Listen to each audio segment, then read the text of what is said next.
नमस्कार. आज 12 ऑक्टोबर 2025 मराठी साहित्यातील सुप्रसिद्ध कवयित्री शांता शेळके यांचा आज जन्मदिवस असतो. त्यानिमित्तानं त्यांची अतिशय गाजलेली अशी सुंदर कविता पैठणी आपल्यासमोर सादर करते आहे. ऐका. पैठणी. फडताळात एक गाठोडं आहे. फडताळात एक गाठोडं आहे. त्याच्या तळाशी अगदी खाली जिथे आहेत जुने कपडे, कुंचा टोपडी, शेले शाली, त्यातच आहे घडी करून जपून ठेवलेली एक पैठणी.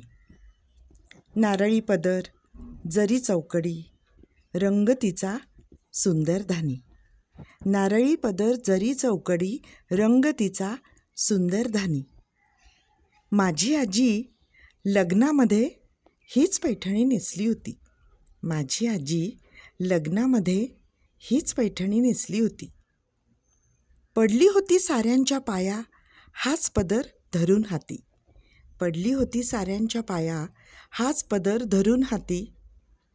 पैठणीच्या अवतीभोवती दरवळणारा सूक्ष्म वास. पैठणीच्या अवतीभोवती दरवळणारा सूक्ष्म वास.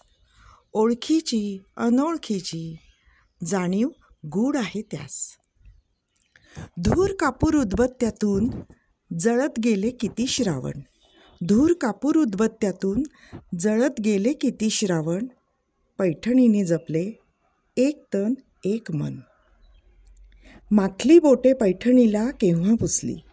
माखली बोटे पैठणीला केव्हा पुसली. शेवंतीची चमेलीची आरास पदरा अडून हसली. वर्षामागून वर्षे गेली.